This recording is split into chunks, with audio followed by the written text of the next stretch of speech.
Hello student, आज हम आपको बताते हैं difference between revaluation account and realisation account. ये क्वेश्चन भी आने के चांसेस है आपके। तो देखिए, difference between revaluation account and realisation account हमें पढ़ना है। तो सबसे पहले वही हमने एक कॉलम बनाया बेस का, एक बनाया रिवैल्यूएशन अकाउंट का, एक बनाया रियलाइजेशन का। तब भी हम डिफरेंस करते हैं तो हम ऐसे ही करते हैं, ठीक है। तो मैंने आपको पहले भी कई वीडियो में बताया हुआ है आपको कि जब भी हम डिफरेंस पढ़ेंगे तो फर्स्ट डिफरेंस हमेशा हमारा होगा मीनिंग का।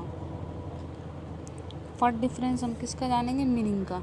सबसे पहले हमें दोनों अकाउंट्स में मीनिंग पता होना चाहिए। रिवैल्यूएशन अकाउंट क्या होता है आपका, रियलाइजेशन अकाउंट क्या होता है। देखिए, जब आपने रियलाइजेशन अकाउंट की थ्योरी मैंने स्टार्ट की थी तभी मैंने आपको इसका मीनिंग बताया था।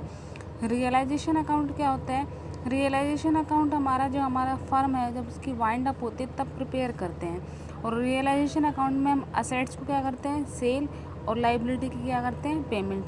उसके बाद हम क्या निकालते हैं? प्रॉफिट या लॉस निकालते हैं। और जो आपका रिवैल्यूएशन अकाउंट है, इसमें हम क्या करते हैं?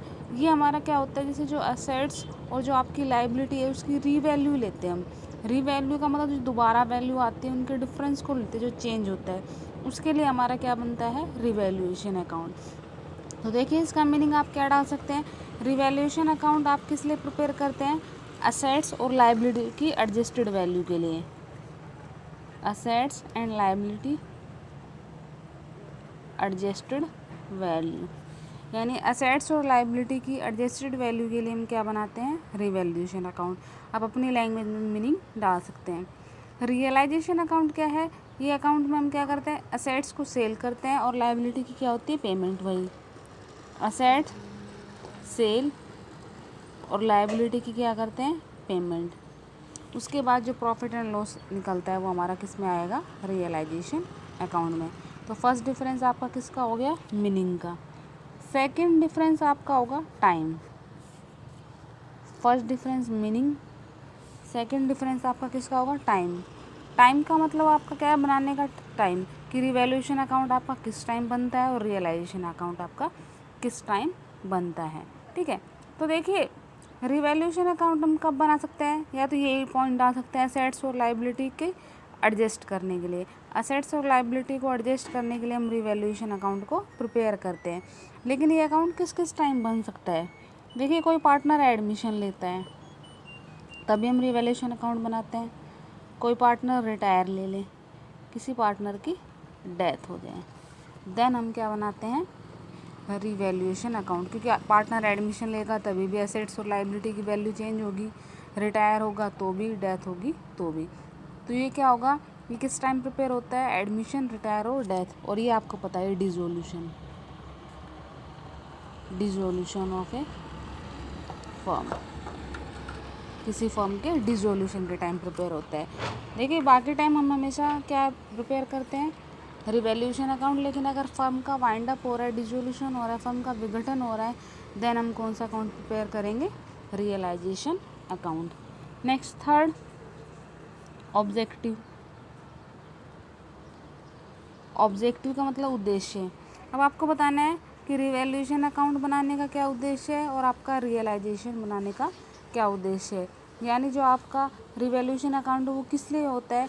कि जैसे आपने असेट्स और लाइबिलिटी की वैल्यू एडजस्ट की, उसके बाद आपको कितना प्रॉफिट होता है या कितना लॉस होता है, वो आप किससे प्रिपेयर करेंगे? रिवैल्यूएशन अकाउंट से। इसमें असेट्स को सेल करने पे, लाइबिलिटी की पेमेंट करने के बाद, ठीक है, या आप ये कह सकते हैं कि फर्म के डिसोल्यूशन के बाद फर्म का कितना प्रॉफिट होता है, कितने लॉस होता है। तो वो सारा हम किससे प्रिपेयर करते हैं? आपका रियलाइजेशन अकाउंट से। तो बनाने का उद्देश्य क्या होगा? इसमें क्या होता है? इसका ऑब्जेक्टिव क्या होता है? वही सेम ऊपर,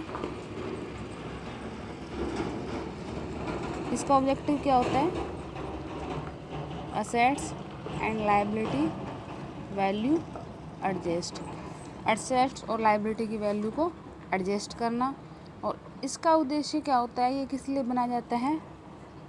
profit and loss after firm wind up. Firm के वाइंड अप होने के बाद हम ये जानना चाहेंगे कितना प्रॉफिट है आपका, कितना लॉस है। तो इसका बनाने का उद्देश्य आपका ये क्वेश्चन आपका फोर्थ पॉइंट। फर्स्ट किसका डिफरेंस हो गया था, मीनिंग का, सेकंड किसका था, टाइम का, थर्ड किसका था, ऑब्जेक्टिव का, फोर्थ क्या था, रिजल्ट। रिजल्ट का मतलब हमारा परिणाम। रिवैल्यूएशन अकाउंट आप बनाते हैं तो उसका क्या रिजल्ट निकलता है। तो देखिए आपको पता है कि जब भी आप रिवैल्यूएशन अकाउंट बनाते हैं तो जो आपकी फर्म है ना वो कंटिन्यू रहती है।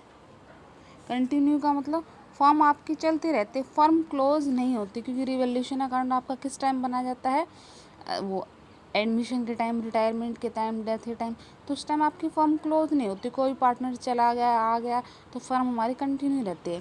लेकिन जब आपकी फर्म वाइंड अप हो जाती है तो देन आपकी फर्म कंटिन्यू नहीं रह सकती। यानी रियलाइजेशन अकाउंट अगर हम प्रिपेयर कर रहे हैं, इट्स मीन्स इसका क्या रिजल्ट निकलता है आपका कि आपकी फर्म क्या है, कंटिन्यू नहीं होगी। तो नॉट कंटिन्यू।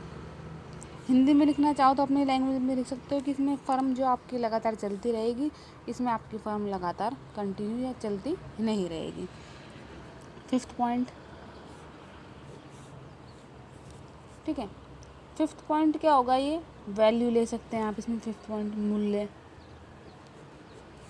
वैल्यू। वैल्यू का मतलब आप इसमें कौन सी वैल्यू लेते हैं और इसमें कौन सी वैल्यू लेते हैं। तो आपको पता है इसमें तो हम कौन सी वैल्यू लेते हैं, एडजस्टेड वैल्यू बोल सकते हैं, या हम डिफरेंस ले सकते हैं, जो असेट्स और लायबिलिटी की जो चेंज वैल्यू है वो ले लेते हैं। इसमें आप क्या लेते हैं, जो उसकी बुक वैल्यू होती है। असेट्स और लायबिलिटी की जो बुक वैल्यू होती है, जो ओरिजिनल वैल्यू होती है, उसको हम लेते हैं। And last, time to prepare.